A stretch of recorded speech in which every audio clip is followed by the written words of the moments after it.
Radio Republik Indonesia dengan Warta Berita.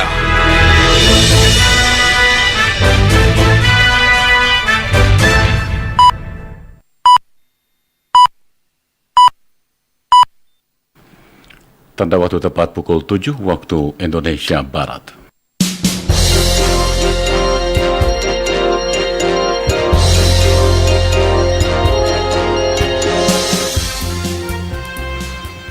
Selamat pagi saudara, inilah Radio Republik Indonesia menyampaikan Warta Berita edisi hari ini, Kamis 4 Agustus 2016.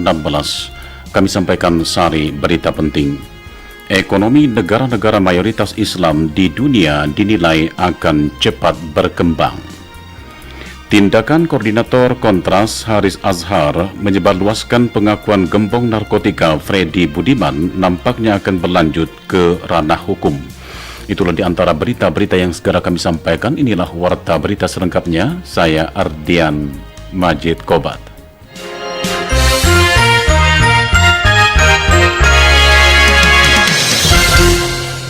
Kami mulai dengan berita yang pertama. Saudara, ekonomi negara-negara mayoritas Islam di dunia dinilai akan cepat berkembang seiring dengan meningkatnya industri keuangan Islam global melalui penguatan bank, baik bank syariah maupun bank komersil. Hal ini diungkapkan Head of Islamic Finance dalam World Islamic Economic Forum WIEF ke-12 atau Forum Ekonomi Islam Dunia di Jakarta. Laporan selengkapnya disampaikan reporter Rizky Supermana. Pertumbuhan industri keuangan Islam dinilai berpotensi meningkat dengan semakin menguatnya kerjasama ekonomi sejumlah negara-negara mayoritas Islam di dunia. Head of Islamic Finance, Thomson Reuters, dalam World Islamic Economic Forum atau WIEF ke-12 di Jakarta menyatakan saat ini semakin banyak negara mayoritas Islam yang telah masuk ke dalam negara maju dan berkembang yang dipengaruhi oleh aktivitas ekonomi masyarakat Islamnya di negara tersebut. Peningkatan ekonomi masyarakat Islam terjadi melalui keberadaan lembaga jasa keuangan seperti bank yang memberikan kemudahan melakukan akses industri keuangan serta meningkatkan layanan produk dan jasa. Peran bank diharapkan dapat ditingkatkan untuk mendorong berkembangnya industri keuangan Islam secara global, di mana tidak saja bank syariah, namun bank komersil juga mempunyai potensi pengembangan industri keuangan Islam. Islamic finance industry, as measured by disclosed financials of Islamic banks and Islamic windows and other asset classes like Sukuk, has exceeded $2 trillion. We know the industry to be much larger than this. We know that there are many funds that are Sharia compliant that are not appropriately disclosed. But for the first time, the commercial Islamic finance assets that are disclosed have exceeded $2 trillion. And this is based on bottom-up research. This is a major milestone for the industry. Industri keuangan Islam tidak menutup kemungkinan berkembang bank Islam. Banyak pinjaman keuangan, namun bank komersil Islam belum banyak. Bank komersil Islam dapat berkontribusi secara signifikan. Thomson Reuters menambahkan, selain industri keuangan Islam, peningkatan ekonomi Islam juga dapat dicapai dengan memaksimalkan produksi barang dan makanan halal yang diperlukan masyarakat Islam, apalagi Indonesia merupakan negara yang memiliki jumlah umat Islam terbanyak di dunia, sehingga Indonesia dinilai dapat mengambil kesempatan untuk meningkatkan produksi barang dan makanan halal untuk diekspor ke sejumlah negara mayoritas Islam di dunia. Kasus tindak pidana korupsi yang menyeret mantan Kepala Bagian Umum Setdakap Bangkalan terus bergulir.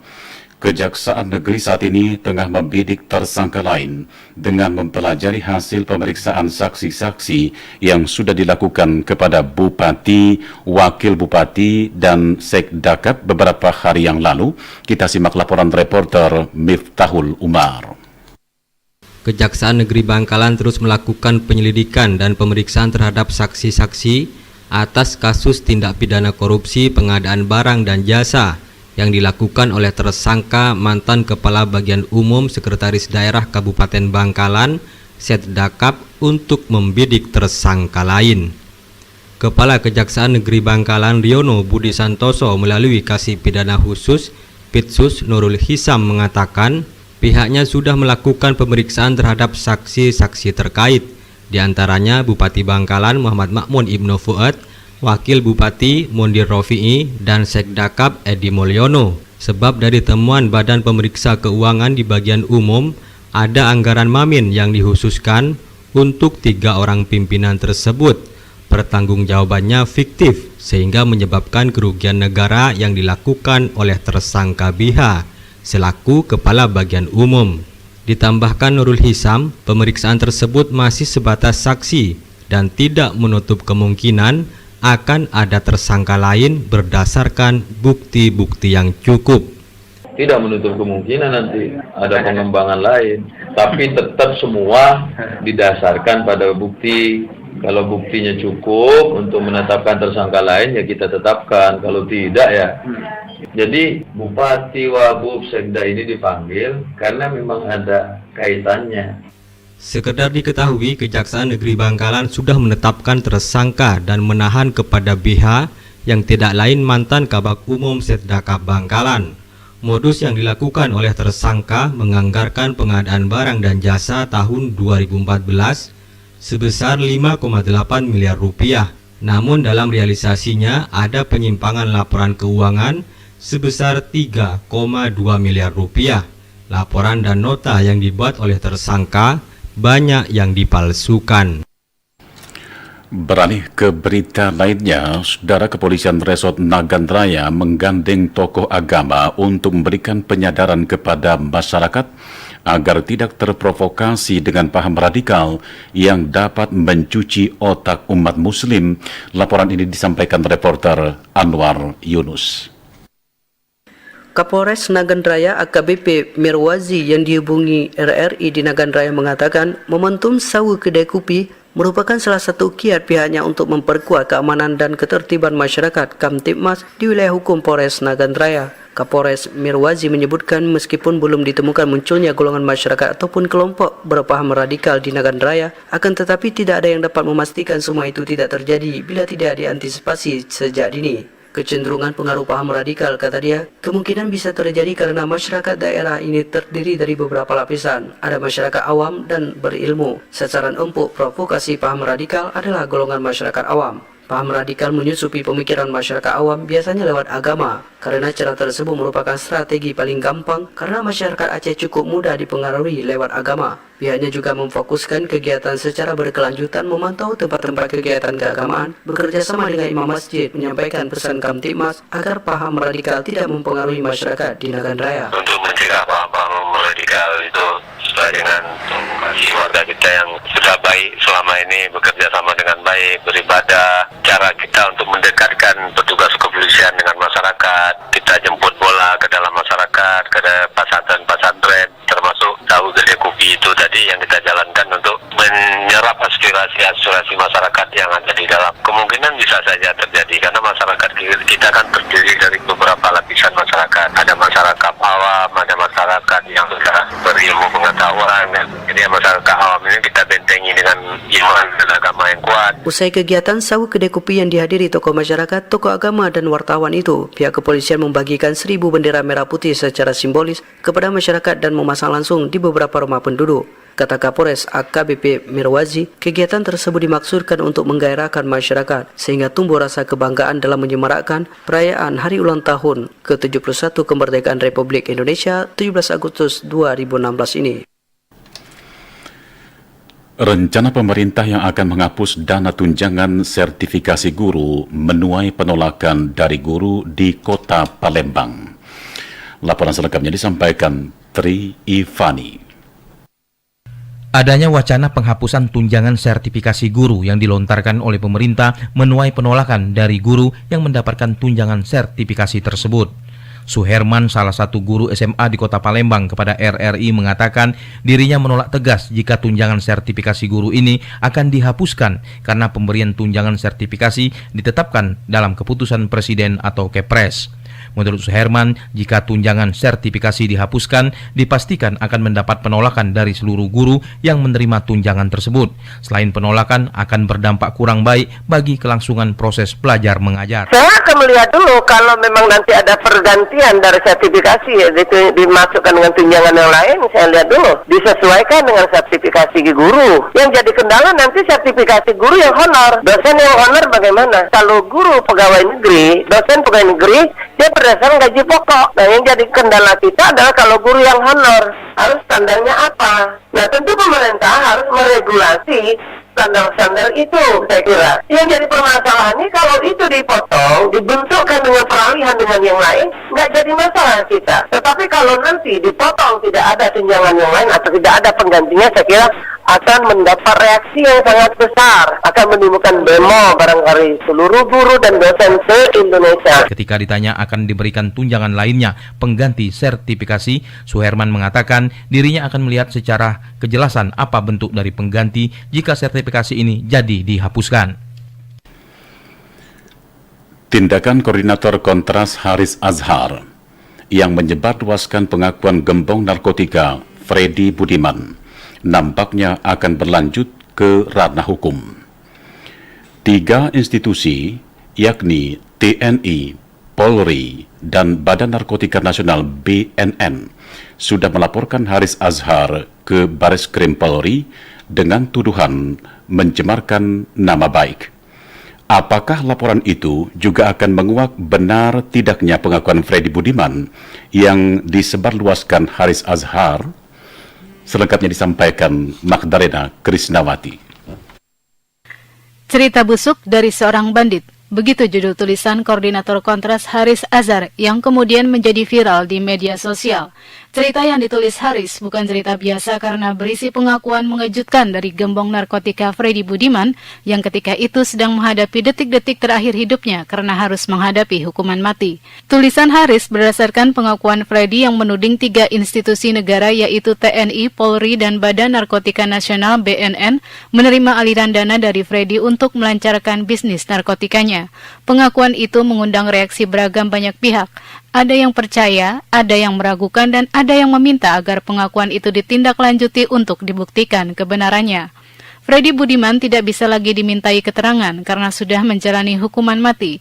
Sekarang Haris Azhar lah yang menjadi sorotan sebagai orang yang menyebarluaskan pengakuan Freddy.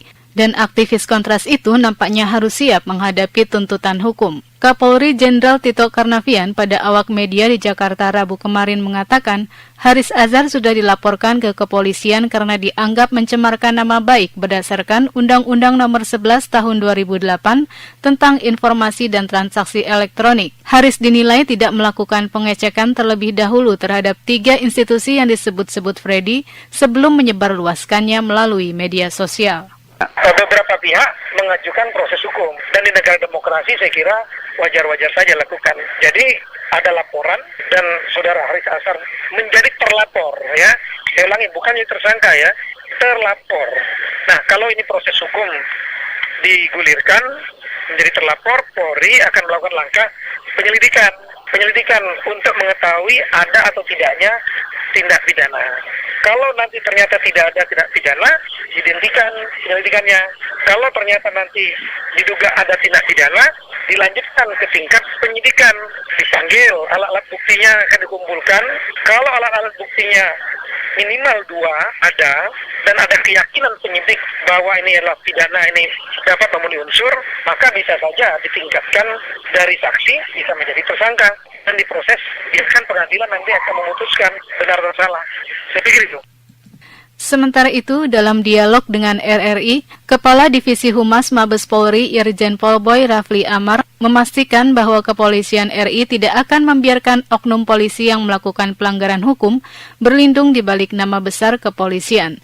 Boy Rafli menegaskan hal tersebut menjawab komentar soal tindakan Haris Azhar menyebarluaskan pengakuan Freddy Budiman. Saat ini kita tidak pernah membiarkan oknum-oknum yang melakukan kesalahan atau pelanggaran hukum itu berlindung di organisasi. Artinya organisasi itu akan secara tegas bahkan tidak sungkan-sungkan untuk memberhentikan dengan tidak hormat. Sebagai contoh di 2015 kita tuh memberhentikan anggota polisi yang misconduct ya, itu 349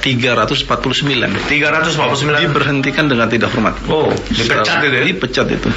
Jadi kita tidak akan memberikan toleransi manakala pelanggaran-pelanggaran itu sudah melampaui batas dan bahkan setelah dipidana diberhentikan dari anggota polisi. Itu terjadi sampai saat ini.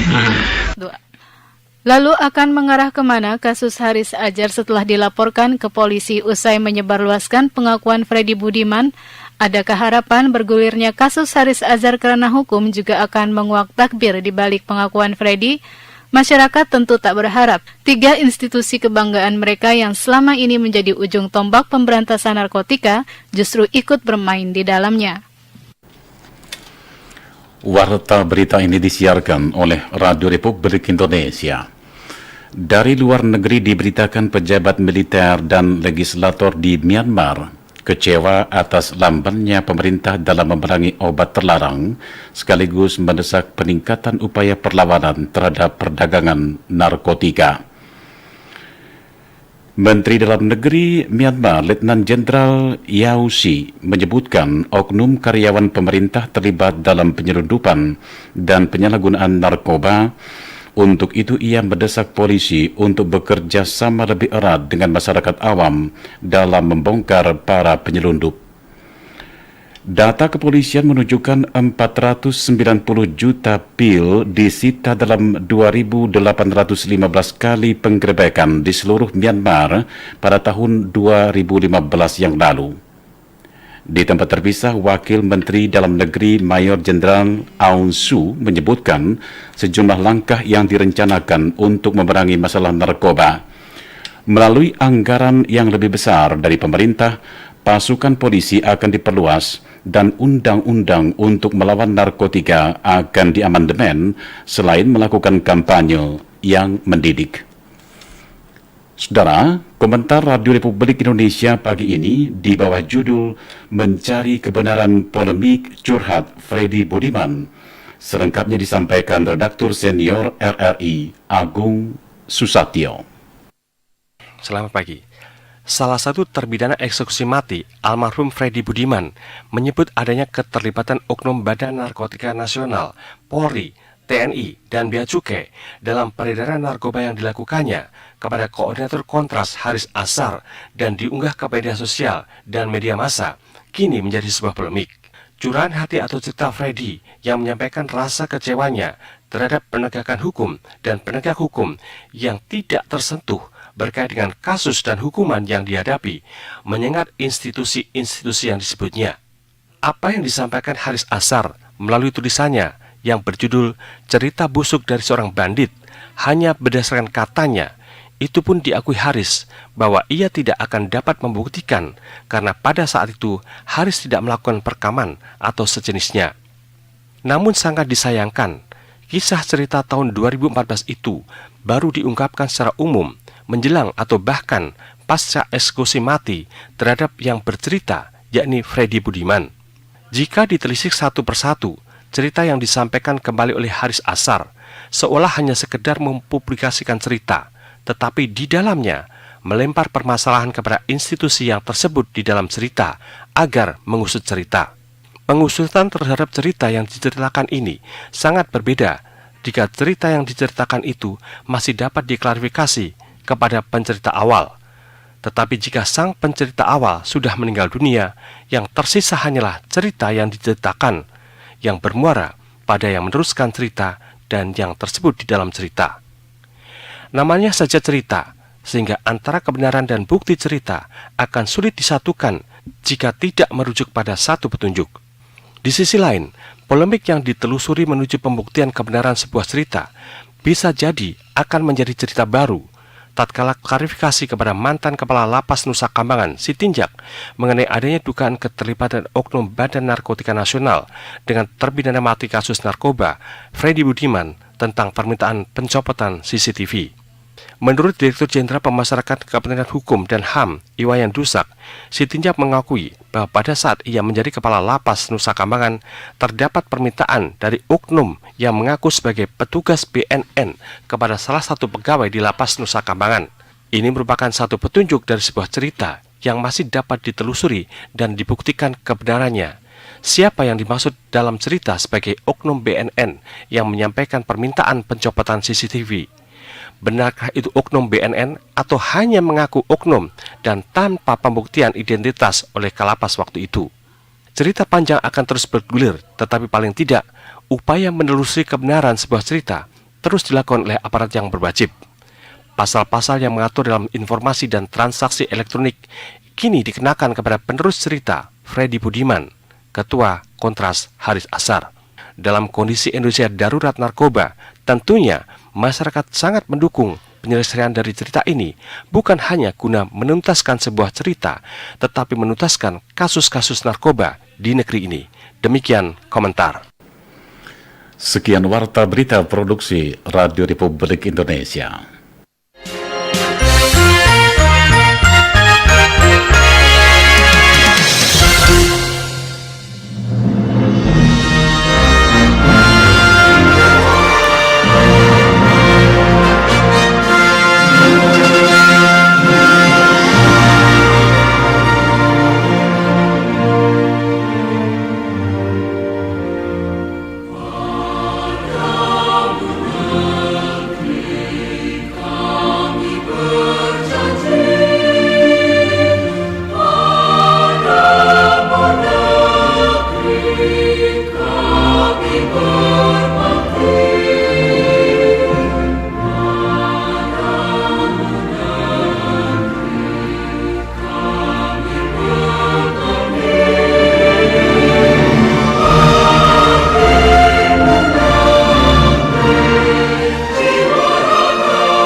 Sekian siaran sentral dari Jakarta.